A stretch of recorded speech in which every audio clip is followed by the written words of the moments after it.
So it's time to start this meeting. It's the first meeting of the Diversion Authority Debris Removal and Restoration Subcommittee, which is just a long term for cleanup crew. So my name is Jake Gust, and I'm temporary chair. I emphasize the word temporary of this meeting. And Dawn, would you call the roll of the members, please? Ms. Bonjo. Here. Mr. Guest. Here. Mr. Borboom. Here. Mr. Zimmerman. Here. Mr. Hertzgaard. Here. Mr. Miller. Here. And Mr. Locke. Here. And a quorum is present. Thank you, Dawn.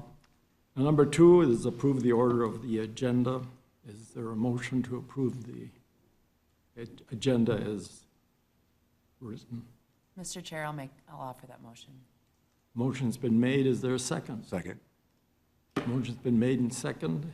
Is there any further discussion? All in favor say yes. Yes. Yes. Opposed?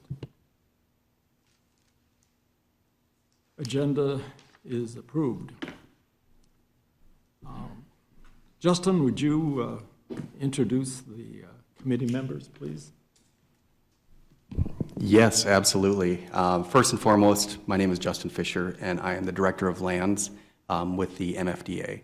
I want to thank everybody for taking this opportunity to be part of this subcommittee focused on debris removal and restoration. It's a critical component as part of our property rights and mitigation plan. As part of this, we do have a varying degree of group with us today. We have some technical folks, we have elected officials, and also, thankful enough, we have a couple producers representing the Richland-Wilkin JPA area as well. And so we thank everybody. With that, I think probably the easiest thing would be is if we did a round robin and just went around the room, state your name. If you are an elected individual, let us know where you're from or your association.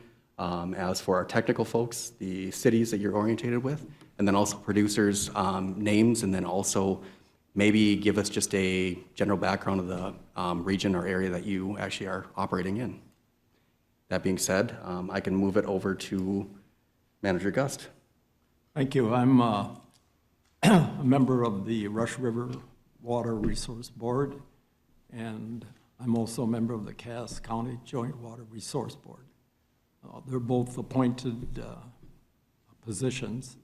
I've served on the West Fargo City Commission for close to 25 years, and that's probably enough.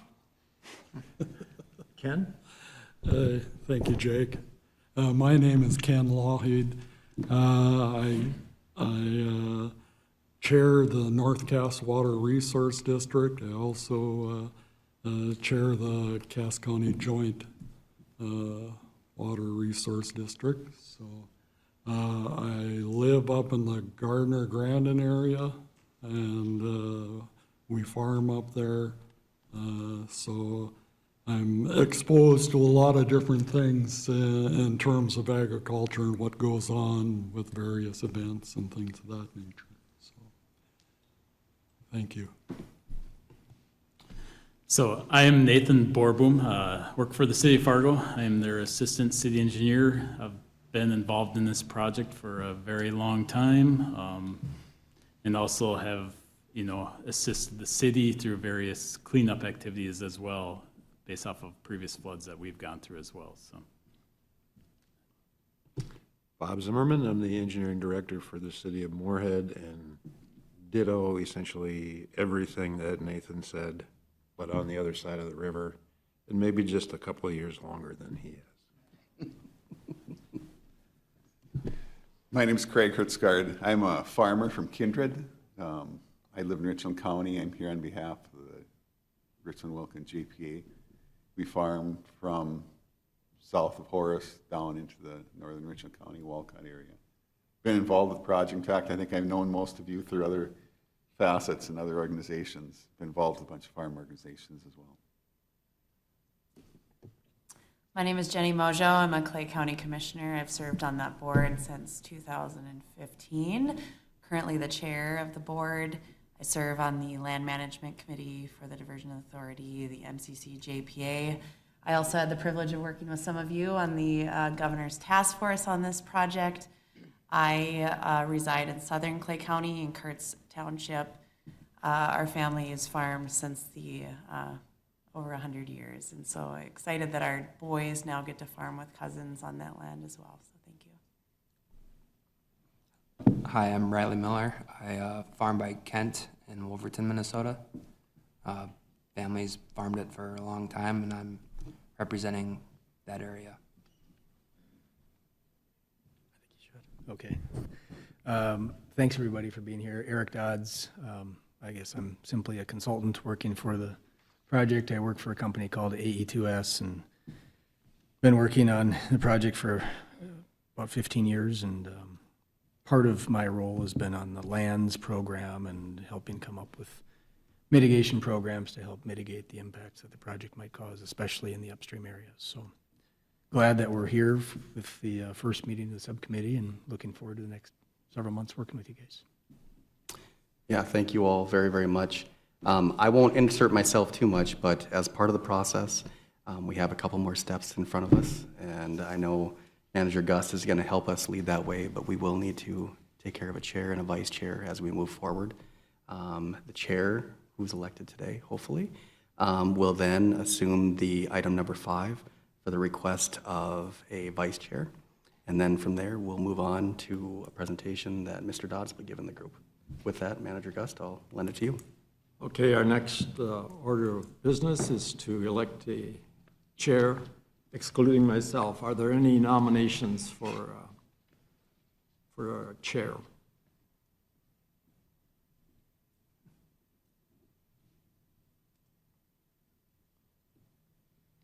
Can I ask a question? Yes. Do we want to have a split between North Dakota and Minnesota representatives in regards to the chair and vice chair of this board? I think that would be a really good idea. Yes, I think that would be beneficial, as we could see it represented from both sides in that facet.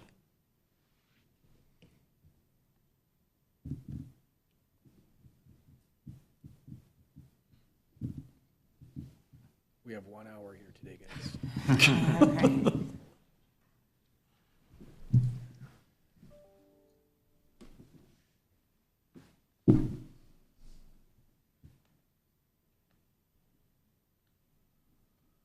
I'll nominate Jenny to be chair.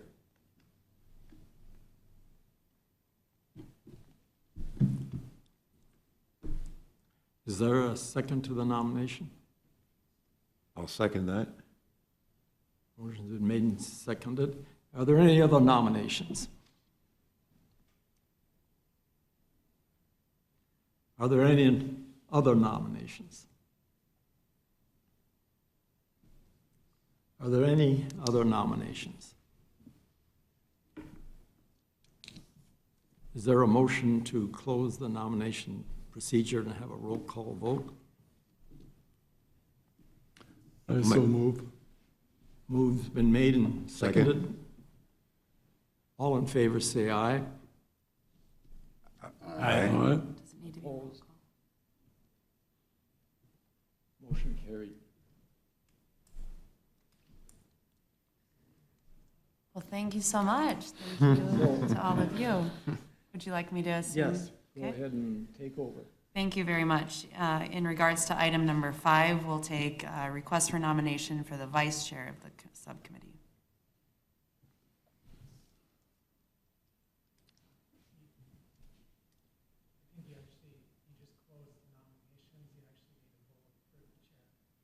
You want a roll call vote? Okay, sorry about that. Sorry. Dawn, would you call the roll? Ms. Monjo? Yes. Mr. Gus? Yes. Mr. Borbom? Yes. Mr. Zimmerman? Yes. Mr. Hertzgaard? Yes. Mr. Miller? Yes. And Mr. Lodge?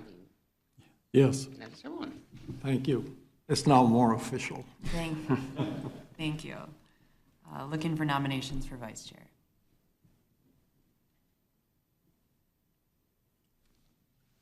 I would like to nominate Ken as the vice chair. We have a motion offered to nominate Ken as vice chair. I'll second that. And a second. Any further nominations? Any further nominations? Any further nominations? Do we need a roll call to close the nominations? We should. Okay, all those in favor of closing the nominations signify by saying aye. Opposed, same sign. Carried. The motion then would be to approve the nomination of Ken for vice chair. Roll call, please. Ms. Mongeau? Yes. Mr. Gust? Yes? Mr. Borboom? Yes. Mr. Zimmerman? Yes. Mr. Hertzgaard? Yes. Mr. Miller? Yes. And Mr. Lott? Yes. And that is everyone. Thank you. Congratulations, Mr. Vice Chair. Item 6 today is the debris removal and restoration plan introduction and overview. Which, Justin or Eric? Yeah, if that's all right, I can jump in and take this. The presentation is included in your packet, and I guess we'll plan to walk through as much of this as we can today. Again, we've got another committee meeting in this space at 4 o'clock, so just be conscious of time. There are some slides at the back end of this where we've sort of intentionally intended to prompt the committee for feedback. If we get through those today, great. If we just get through sort of the framework of the presentation and then leave those feedback discussions for future meetings, that is fine as well. So just with that being said, I'll get started. The first slide, of course, is introductions, which we've accomplished. Meeting objectives. So today we wanted to introduce the purpose and need for the program, which some of you are probably pretty familiar with. We have developed a kind of a framework for how we think, how staff think the program could work. So we'll review that. Of course, implementing this, and there's a lot of sort of considerations for how it's going to actually be implemented that lead to some key decisions, and looking to obtain the committee's feedback as we work through the next several months on those pieces. So starting with purpose and goals, I think on the surface, the sort of core purpose of this program is pretty straightforward. We unfortunately maybe are familiar that this part of the world floods, and when it floods, we have an aftermath that includes debris and corn stalks, and you guys are more familiar probably with it than myself, but nonetheless, we've dealt with those things in the past, and now here we have a project that's going to perhaps modify and change and maybe even amplify the issues in the upstream area. And so the purpose of the program is simply to provide a reliable process for removing that debris and allowing the farmers to get in the fields as quickly as possible.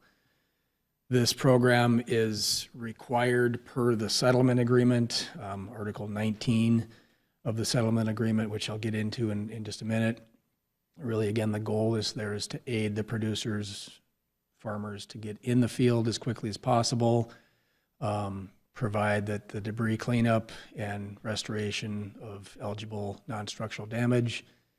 And this will apply to a property within the UMA, and in some situations it won't be the full UMA, it'll be an area that will be defined based on event-specific flooding conditions. So this, tons of words on this slide, but this is the language specifically from the settlement agreement, which I think we'll likely want to refer back to from time to time, and so I wanted to make sure this was included in your packets. And it might be worth just spending a little bit of time talking through this. I'm going to zoom in just a little bit because I'm getting older and can't read as well. So anyway, section 19.01 talks about the purpose of the program, and then 19.02 on the right-hand side talks about creating this subcommittee.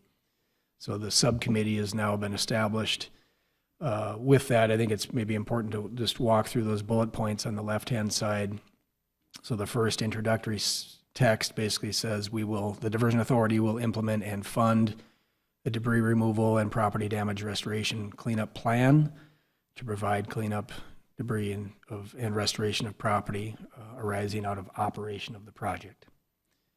First bullet point is that that plan shall provide that debris shall be removed by the DA and non-structural property damage shall be repaired, remedied, or restored at the Diversion Authority's cost within 10 days of completion of project operation upon notification by property owners that floodwaters have receded from the affected properties and permission from the property owners to the Diversion Authority to enter their land. Lots to chew on there. Second point there, so if debris or non-structural property damage is not removed or remedied within the 10 days, then the landowners or the tenants may arrange for such removal to the side of the road and submit the cost to the Diversion Authority for reimbursement.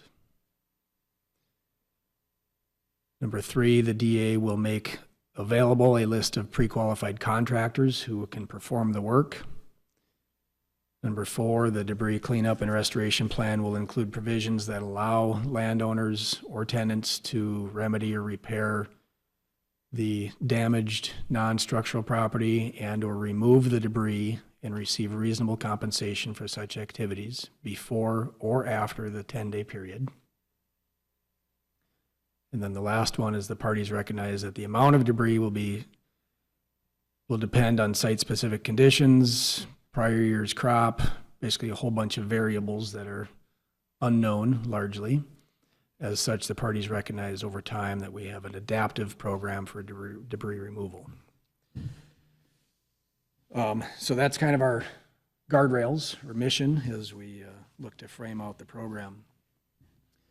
Again, I'll probably come back to that slide as we move forward here. But so with that, I think, we've thought about this. There are some goals of the program, get farmers into the fields. I think that's really kind of the root of this, going back to the days of when the settlement agreement was being discussed. I think that was probably the bottom line mission of getting farmers into the field and wanting to do so quickly after a project operates.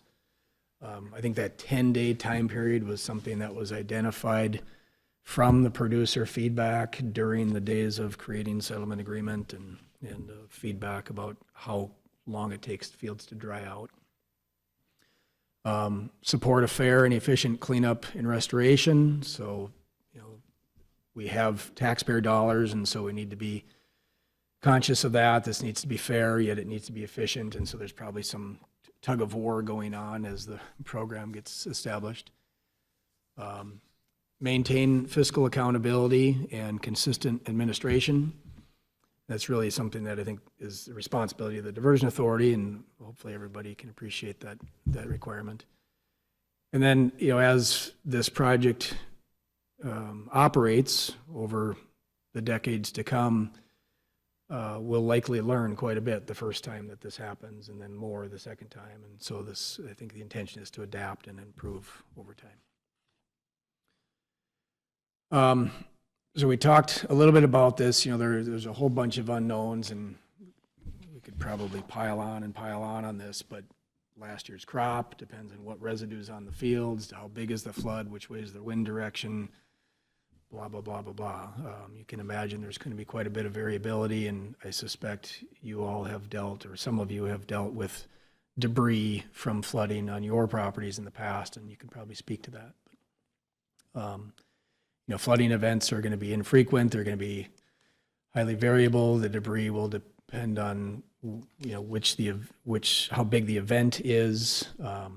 Timing and accessibility may differ across the UMA. We know that it's probably a couple week difference between the very southern edge of the upstream area and the areas right along the embankment from a time frame of how long the water will sit on the land. And so, that 10-day window will start on the south end and progress north as the flooding recedes.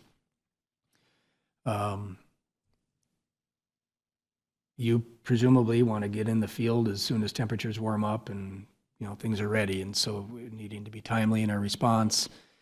And so I think one of the challenges or goals there is having to balance the need for speed and flexibility along with some fiscal responsibility that the diversion will have responsibility for. So With all that, I think our thought process has been to make sure we develop a structured framework that really sort of has a program in place with all the robustness that can accommodate the variability that flooding will bring. So, yeah, again, you know, the intention here is to design the program for a timely post-operation response, allow for both self-performed work and contractor-supported work. We are suggesting that we establish a sort of a standard billing rate or reimbursement rate that landowners and contractors would comply with. And so it doesn't really matter who's doing the work, they would all get reimbursed at the same rates. And then, again, balance that flexibility and cost control.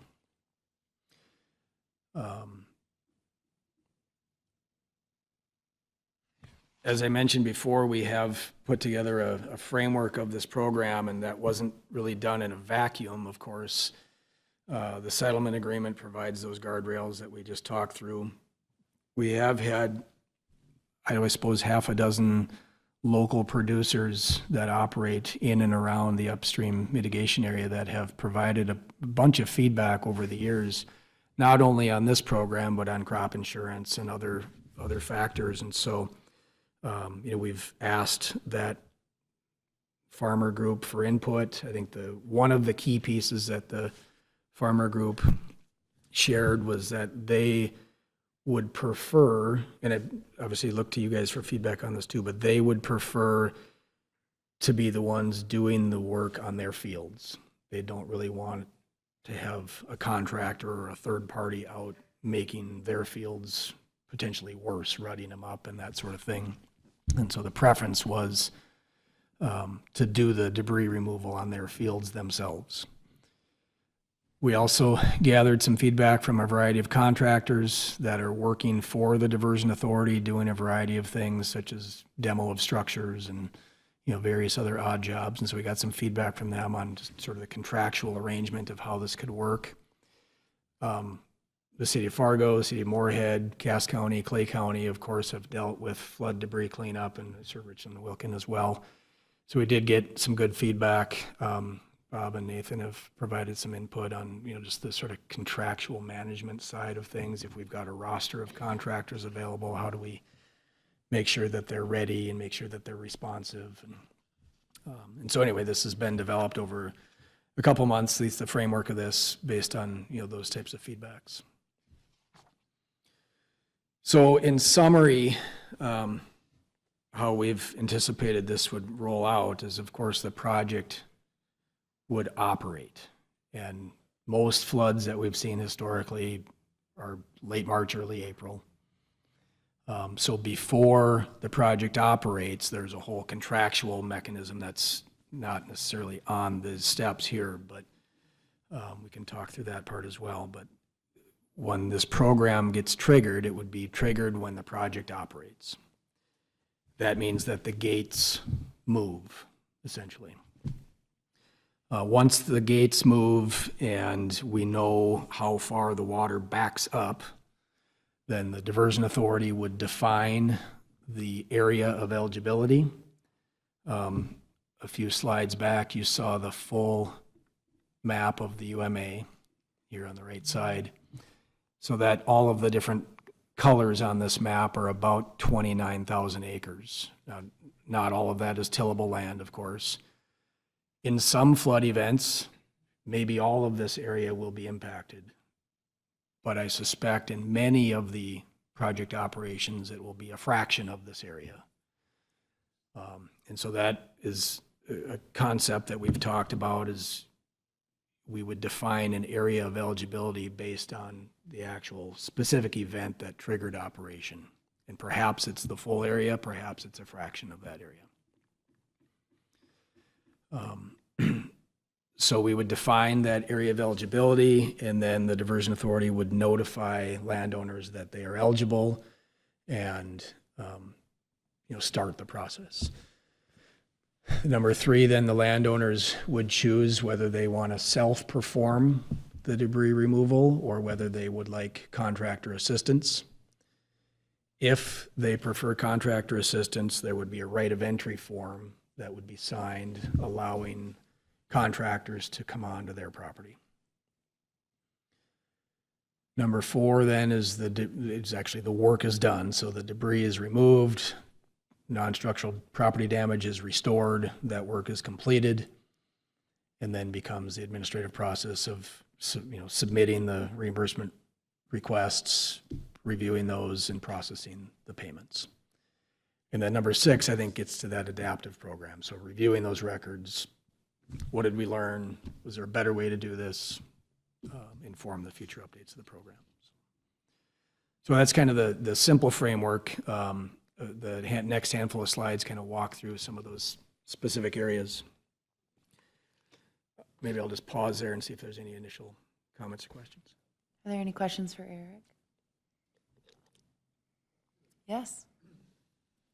So the existing contractor is responsible for operation and maintenance for a number of years now.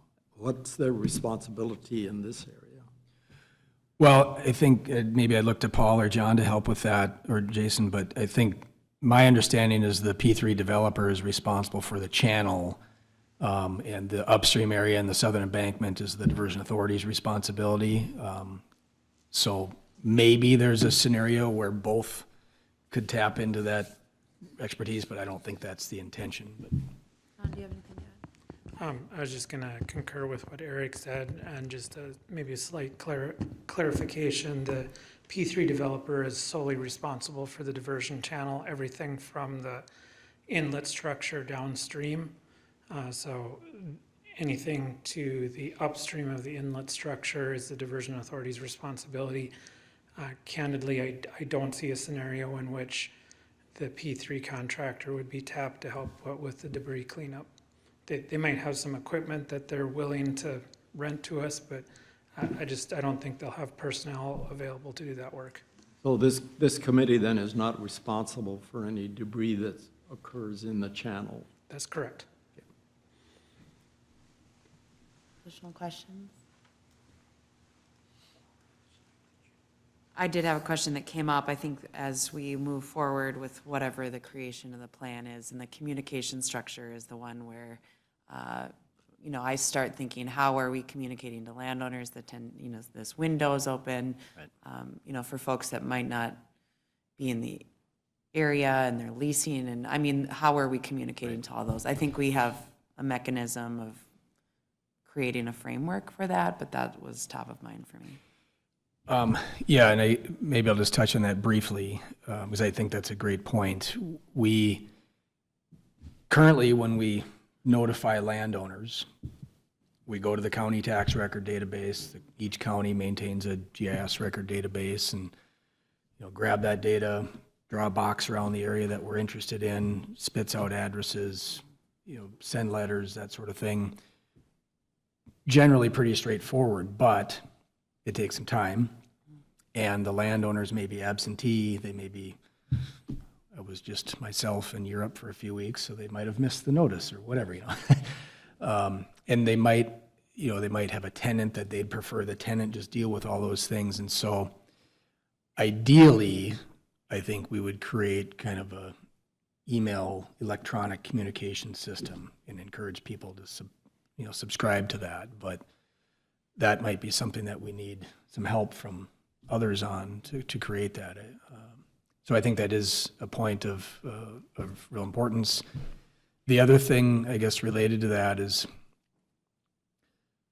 of that 29,000 acres, there's probably a dozen active producers, roughly.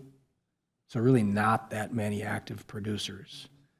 There's probably several hundred landowners when you include all of the small properties and things.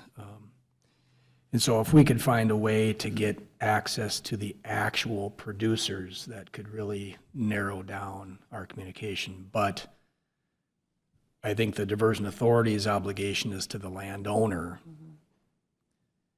which isn't always the producer. And so I think this committee will have good discussion about that exact. And I think there will always be a space and need for you to do as you do with the county GIS and sending the letters out. But I do think we can create an additional mechanism of more efficiency if it's electronic or however. Additional questions? Want to keep rolling? Yeah, I'm sorry. Just a comment here. You know, the one thing that popped up here when you were talking about there was a 10-day time frame. And as far as when someone should go into a field to start doing operations and that type of thing, should be the owner or the operator of that particular land giving the okay to be having equipment out there. The last thing you want to do is start cleaning things up and it's a mud bath, and you don't want to wreck the field by doing that. Yep. And there's a number of different ways to handle this. I've been a part of cleanup since 1969 on all the major floods in our area.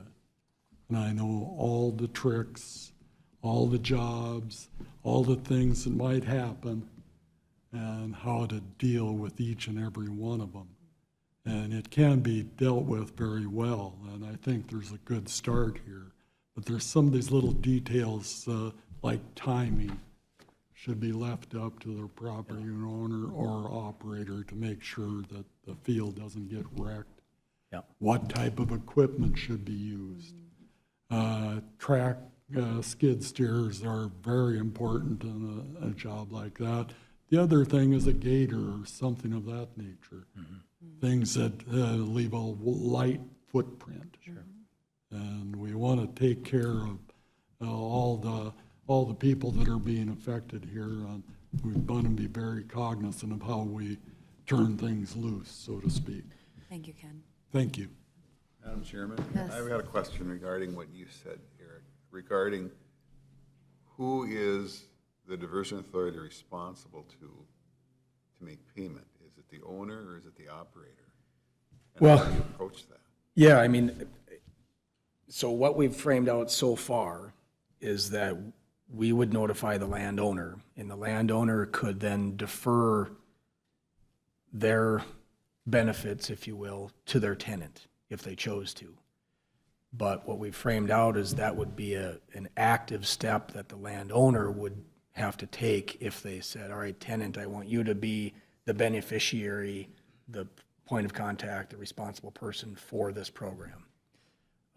And then if so, provide us the contact information for the tenant.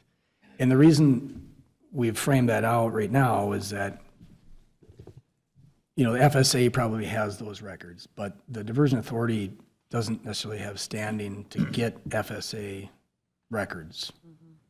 And so we can get landowner data, but getting producer data isn't quite as straightforward.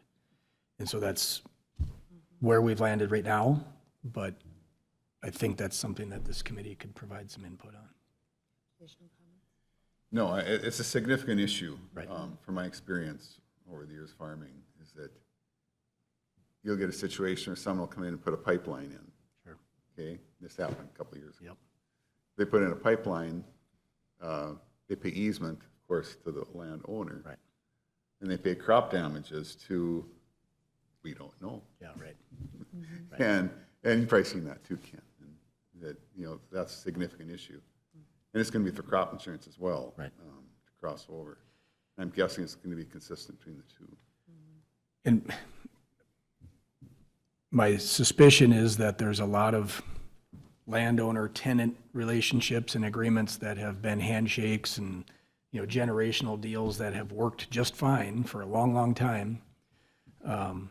And, you know, this process may challenge some of those arrangements.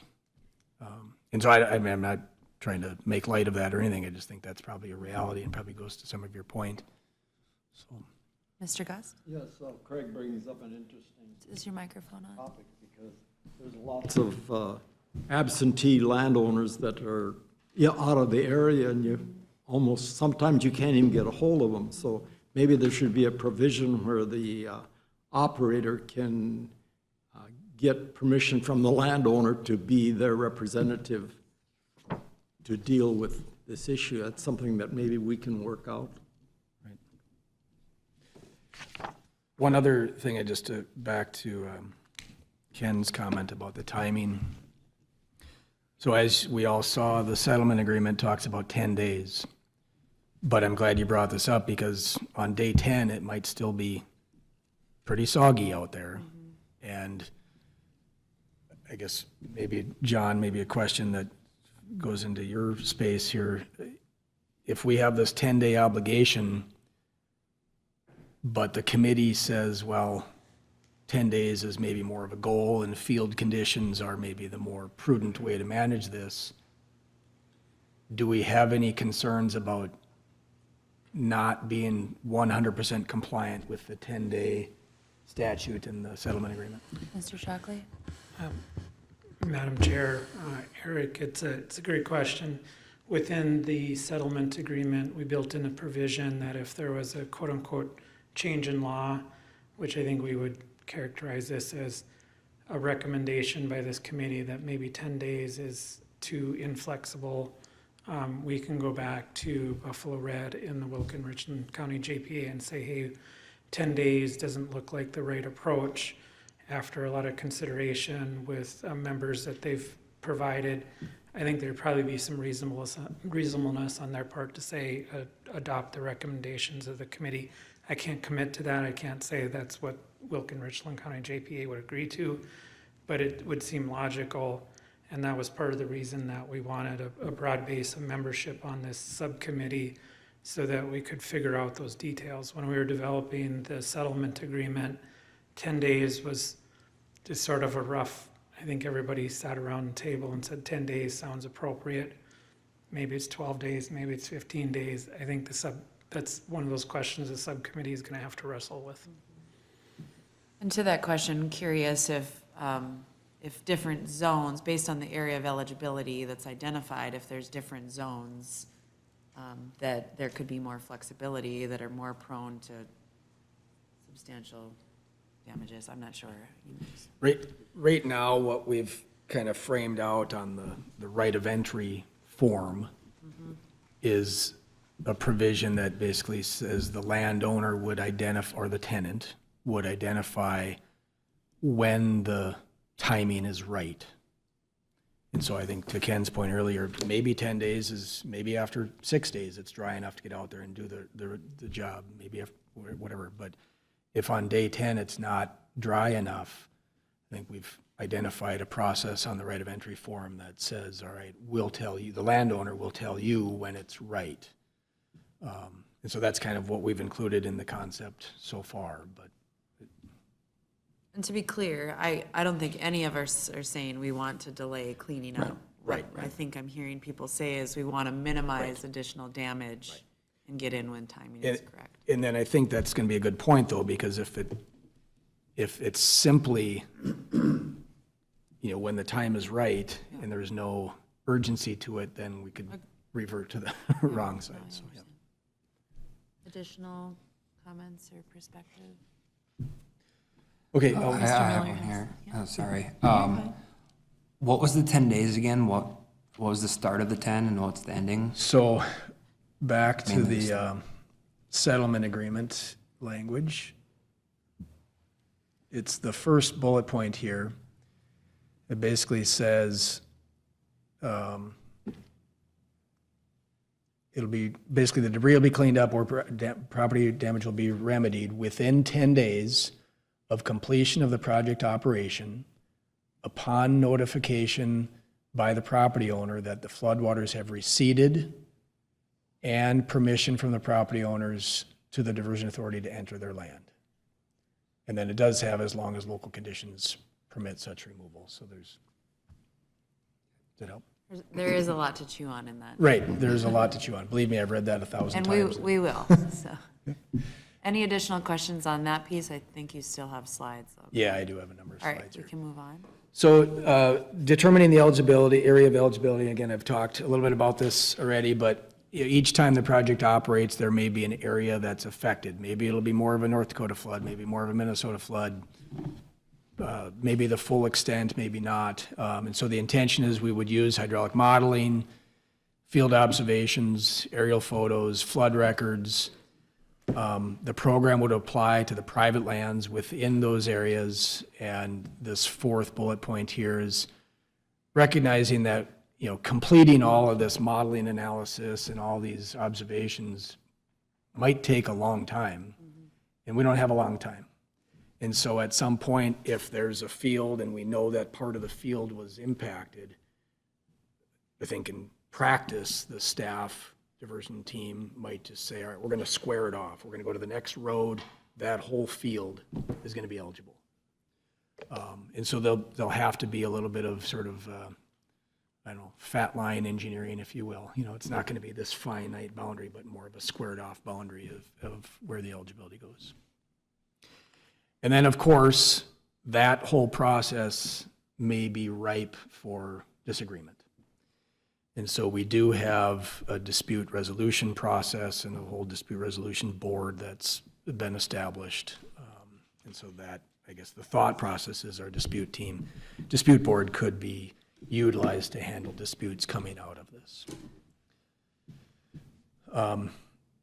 Eligible versus ineligible, I think it's probably important to talk a little bit about this. So obviously flood debris removal from tillable ag lands is the focus of this program, and then as well as non-structural damage such as culverts, field approaches, crossings. Those are the types of things that this program was intended for. Ineligible items would be structural damage. So if there's a building that gets affected, frankly, there should not be any buildings in harm's way because we've mitigated all of them. If there's other personal property, somebody leaves a trailer or a combine or something out in harm's way that's being done at risk. Fencing damage, drain tile system damage, those things would be ineligible. The second bullet point would be water pumping. So the intention is that water will fill up on the land and then drain down. And once it's drained down, whatever debris is left, that would be the focus of this program. There was a question asked early on, well, what if I want to pump the water off of my field so it drains quicker? Would I be reimbursed for the cost of pumping? That's not really the focus of this program. And then historic debris, meaning debris that maybe was there before the project operated. And how do you know? We don't know until we know, I guess, that'll be probably a question. And then the third main bullet point here is, there's always uncertainty about where's the debris. Jason Benson was telling stories about one of the floods in Cass County, and I'll exaggerate a little bit, but 90% of all the flood debris in Cass County ended up in one property owner's silo, and it was a really bad day for that guy. Well, that would be a special request where we need to have a little special attention for that scenario. And so I think the intention is here that these are sort of the categorically eligible and ineligible items, but then if there's really some unique things that maybe prompt a question of other eligibility, there'd be a mechanism for allowing that. Program delivery options, again, the feedback we received from a bunch of producers and per the settlement agreement is landowners would probably prefer to do the work on their fields themselves. And the DA would reimburse those landowners or tenants for eligible costs, documented labor, equipment. There'd be some standard forms. And then if a contractor is requested to help provide assistance, then the landowners could request assistance from the pre-qualified contractors that would require a right of entry form. I think right now the right of entry form as drafted has the landowner or the tenant signing off. It has the contractor signing off. It has a date of access. And so there's some provisions in there. And then both of those options, the intention is to provide some responsiveness with limited oversight. The Diversion Authority doesn't want to have an army of people out observing this work. I think the intention is to stand up a program that can sort of be self-administered. Can I ask a question about pre-qualified contractors? Is the only prerequisite then to have the right of entry for pre-qualified, or will there be additional determination processes, and/or then will we have a site listed on the land management of who is qualified? You know, I don't know if we want to get into those weeds. Is that the intent, or is it just the land So, access? yeah, so we've had a bunch of discussions about this as well, and I think Oh, I our. could have just waited. No, that's fine. That's good segue. So what our thought process was is, flood forecasts come out in January, middle of January each year. And so depending on that flood forecast, if it looks likely that we're going to have a flood, the thought would be the diversion authority would solicit quotes or solicit interest from contractors in the area to be on these rosters. We would get interest from those contractors and ask them for their availability, maybe their types of equipment, just to make sure that they've got some experience doing flood debris cleanup. And then we would enter into a master agreement with those contractors, identify them, and then when we send the notice of eligibility to the landowners, we would identify the list of contractors with their contact information. And then the landowners could look at that list and pick and choose their favorite one. I think we've had some discussion about this process as well, but I think the framework as drafted was the landowner could have free will to pick whichever contractor they like and work with that contractor to make sure the contractor is able to meet their timeline. Now, there's some risk there, of course, because if whatever Acme debris removal is the preferred contractor amongst the farming community, and all 24 farmers contact Acme, and Acme says yes to every one of them, it's unlikely that Acme will complete the job in 10 days. And that will eventually have some blowback, could have some blowback on the diversion authority, that we didn't meet our obligations. And so I think that's another issue that this subcommittee could perhaps provide some feedback on is, should we have a more structured approach to assigning contractors by zones or by regions, or do you prefer the sort of free will and landowners can work with contractors? So anyway, that's some background that we've had. One of the other things on this slide that I wanted to point out was the right of entry form, again, would be signed by the landowners and the contractors, and the diversion authority would get a copy of that right of entry form for our records. We've identified that the diversion authority would have a number of existing small parcels that we own that we would keep ownership of for the purposes of using as temporary debris sites, so that the debris could be removed from your fields and hauled quickly to another site where we've got more time to process and sort and maybe burn, maybe till it in, just have a little bit more time to manage that debris where it's not impacting somebody's farming operation. We don't really want all of this debris to end up in the landfill, nor do we want, right, nor do we want, all these trucks just going right to the landfill right away. And so I think the thought process that these temporary sites could be located near the farming areas and used as a repository in a temporary fashion, where it gives us a little bit more time to sort and dispose of the debris. Timeline expectations. So as drafted, we've suggested we would define that area of eligibility within 7 days. We would send the notices to the contractors and landowners. Within 10 days, the landowners request assistance or self-perform within 30, which basically means you may not know right away whether you can tackle this all on your own or whether you want some help.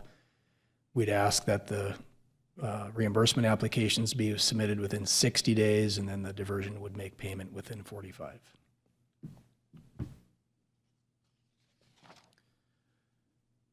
This slide kind of walks through a lot of that just in more graphical form. Some kind of says the same thing. Some people prefer to see it in a flow chart. Documentation and accountability. So when the diversion authority is going to be receiving reimbursement requests, we anticipate that we'll want to have like an hours log, basically asking people to identify how many hours they worked cleaning up some debris, some photo evidence before and after to prove that the debris was there, to prove that the debris has been removed, and then a closeout form basically saying that the contractor has completed the work and the landowner signs off saying, yep, the work has been completed. Again, that photo documentation, hours log, hauling records, if there's any materials, like if a culvert gets washed out and you have to buy a new culvert, we'd ask for an invoice or a receipt for gravel or things that would be required. The Diversion Authority, of course, would maintain all those records and for auditability and adaptive management programs. So, probably don't need to spend a ton of time on this, but adaptive management approach. So after the first time this operates, I suspect this committee will get back together and we'll have learned an awful lot. Earlier on one of those slides for the reimbursement rates, we've suggested using, so FEMA publishes standard equipment rates for thousands of pieces of equipment. We've suggested using those FEMA published rates because it's published by a reputable source that we can rely on. We've also suggested using Davis-Bacon wage rates. And so the Davis-Bacon wages are established by each state and have a uniform process that we could fall back on somebody else's standardized rate processes. So those might be things that over time we learn that maybe it works, maybe there's some adjustments that be needed. Anyway, and then just maybe stepping back from what we just went through, I think the framework that we've laid out, fulfills our settlement obligations. Intention, of course, is to provide that practical approach for post-operation cleanup and restoration, and designed to be fast and flexible and yet accountable, and it reflects the infrequent and uncertain nature of flooding. So those are the goals. Went through a lot of stuff there. The next few slides kind of talk about subcommittee feedback, and I guess we're getting close to the end of our time here today, but these next slides maybe are intended to just prompt. You've probably got a lot of thoughts in your head already, but these next few slides are intended to sort of prompt maybe discussions that we might want to dive into at our next meetings. So, are the eligibility criteria clear and practical? Are we appropriately balancing the flexibility with accountability? Are the timeline expectations realistic? I think we had some discussions about that. Didn't put this on here, but the communication approach I think is really good. Reimbursement documentation and requirements, are those reasonable? Or we don't want to be too onerous, but again, we have some fiscal responsibility to taxpayer dollars. Then what are we missing? Are there some, Ken, you've been doing this for a long time. What are we missing? What did we overlook that is not included?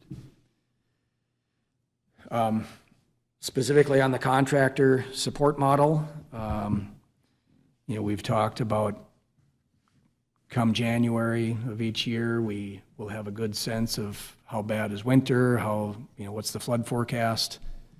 I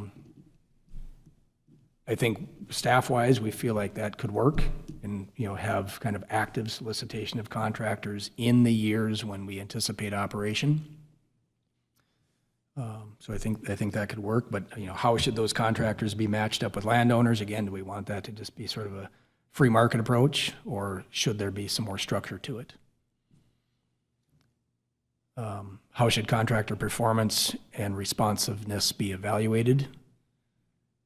As one side of that is we ask the landowners to call your favorite contractor, and if they're not responding, call your second favorite contractor and go on down the list, and you kind of work it out amongst yourselves, which I think probably the farming community is very effective at doing that, but that comes with some risks as well.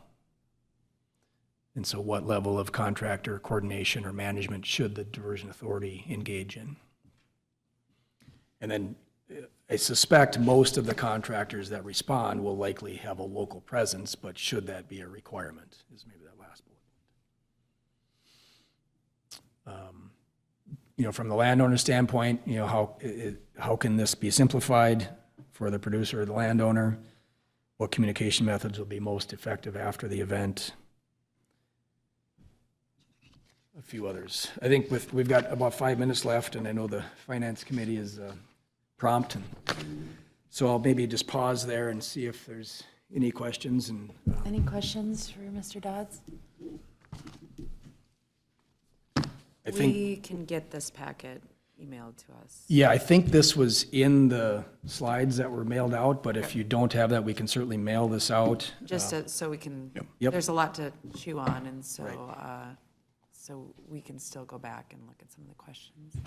And then one question that I have, I'm going to be getting ahead of myself, but we've suggested meeting monthly, using this same time frame and same venue, but I guess I'll defer to you guys if that's okay. Questions in regards to meeting proposals? I think there's a lot ahead of us, so having monthly is possibly a good idea while we work out the framework, but open to comments.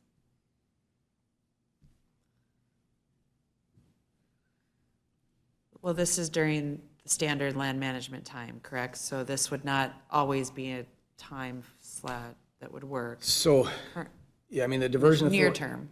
the diversion authority board meets on the fourth Thursday of each month, and the committee meetings are the day prior.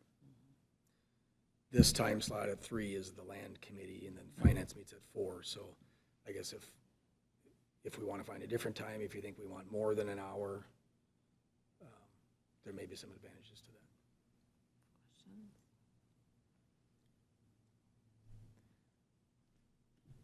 that. Basically, in the beginning here, there's going to be a lot of different things that are going to be thrown out and that type of thing. And, it might be good to either meet a little bit longer or have more meetings, one or the other anyhow, so. Well, I might propose, I'm not someone that thinks we need to meet if there's not anything to meet about, but I do feel like there's a lot ahead of us that would be worthwhile meeting. There are times when the Land Management Committee doesn't meet, and curious if having, a 2 o'clock or a 2:30 meeting on the days in which Land Management doesn't meet, then you can have a little bit more time, so we're not bumping up against the finance. But if Land Management meets, we could meet at 2.